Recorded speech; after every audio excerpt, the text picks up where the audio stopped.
This is the Puma Deviate NITRO ELITE 3 and these are my first run impressions.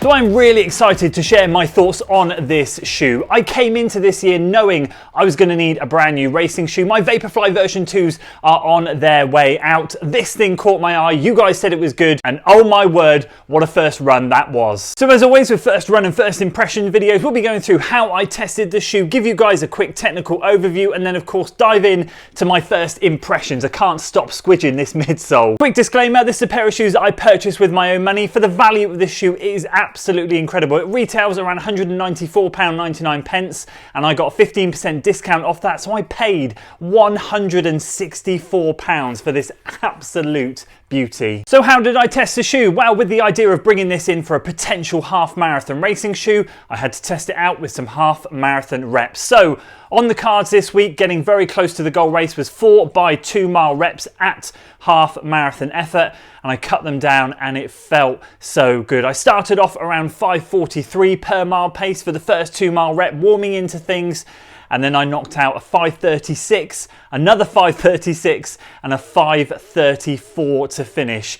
8 miles worth of work banked at a very solid 73-ish minute half marathon pace.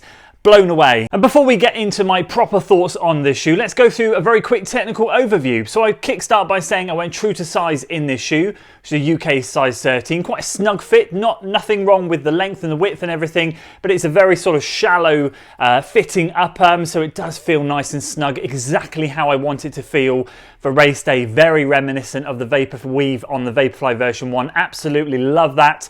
And I love this too. We're talking about a 40mm stack height in the heel, 32 in the forefoot, meaning we have an 8mm heel to toe drop. And in my UK size 13, it comes in at 255 grams or 9 ounces flat, meaning it's the third lightest racing shoe I have ever owned. And let's start at the back of the shoe, talk about the heel counter, ankle collar, tongue, lacing, upper, midsole, and finish with the outsole. So it's using Ultra Weave, which is an engineered fabric all the way around the shoe. Very lightweight, very snug fitting, and a little bit thicker at the back here. So you do have a little bit of structure when I push the heel down. Obviously, it's not gonna be super structured at the back because it's a racing shoe. It needs to be very lightweight and stripped down, but they have done a good job in providing a little bit of something so that when you slip your foot in there, you do feel like it's nice and secure at the back. But literally past this point here and this point here, it is such a lightweight material.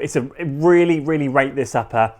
I have noted some people have complained about it. I will be honest with you, I am quite happy on race day to slip my foot into something that really hugs it, wraps it. I'm not looking for the most comfortable thing. I'm looking for something that really makes my feet lock down and feel secure in the shoe. This really does. I really do rate this upper. And there is a little bit of padding there that runs around the top just to make sure it's nice and comfortable under the ankle bone. The tongue is paper thin on the top, but then just a bit further down over the top of the laces, there is a tiny bit of padding, which just puffs up a little bit, and again when you cinch the laces down, it doesn't bite into the top of the foot. Really nice, and a perfect length tongue, to be honest with you. It doesn't come up too far, isn't too short. Absolutely perfect. Laces are good.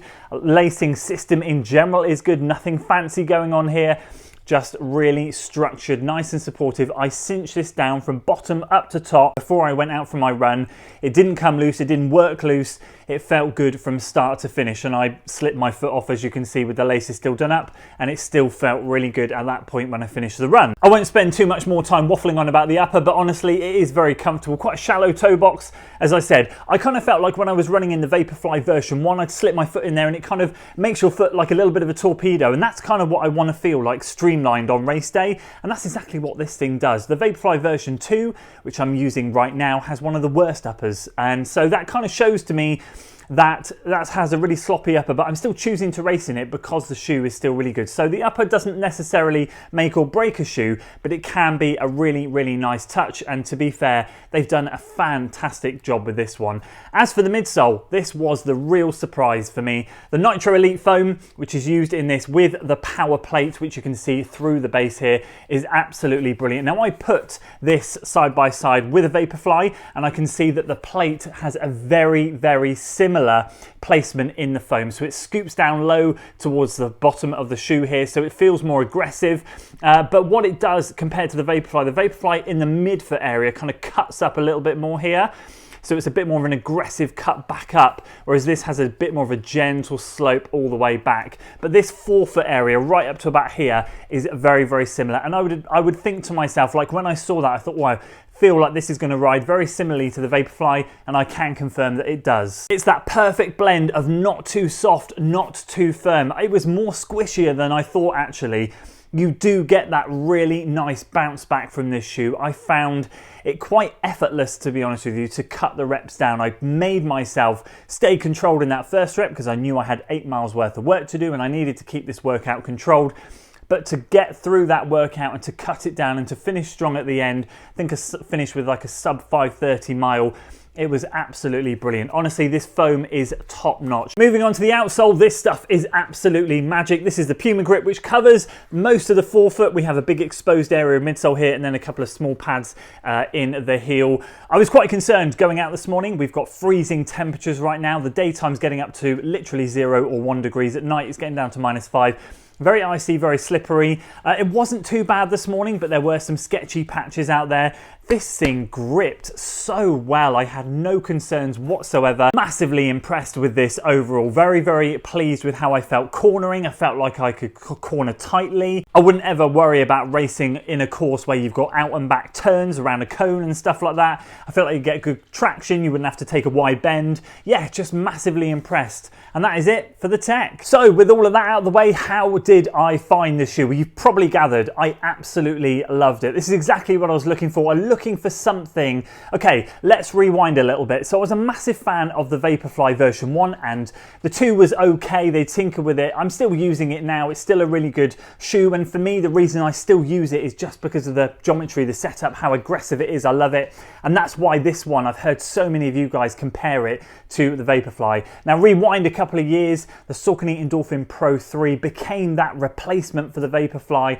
I loved it. I thought that was an absolutely brilliant shoe, and I thought, well, at least I know that if the Vaporflies get discontinued at whatever point or they go downhill, which the version 3 did in my opinion, then I know that I can rely on the Saucony Endorphin Pro 3s. Along comes the Pro 4 and they just, yeah, it's not the same at all as the version 3, and of course as with the version 3, you're going to find that that one's going to start to get discontinued as well. I know the Vaporfly version 4 is around the corner, but I was looking for something again that if the 4 wasn't very good, I could still have something that felt very similar to the 1 and 2, and this has very much done that job. Now what I always look for in a super shoe is how effortless it makes things feel, and this thing made those paces feel absolutely effortless. Last week I had an absolute mare in a workout and I had to abandon it, and the week before I did quite a good job and I ran basically 2x5k or 2x3 miles I should say, in similar paces, but of course this week I've upped it from 6 miles worth of work, or just over 6 miles because it was 2x5k, up to 8 miles worth of work, and I still hit those sort of paces. And to finish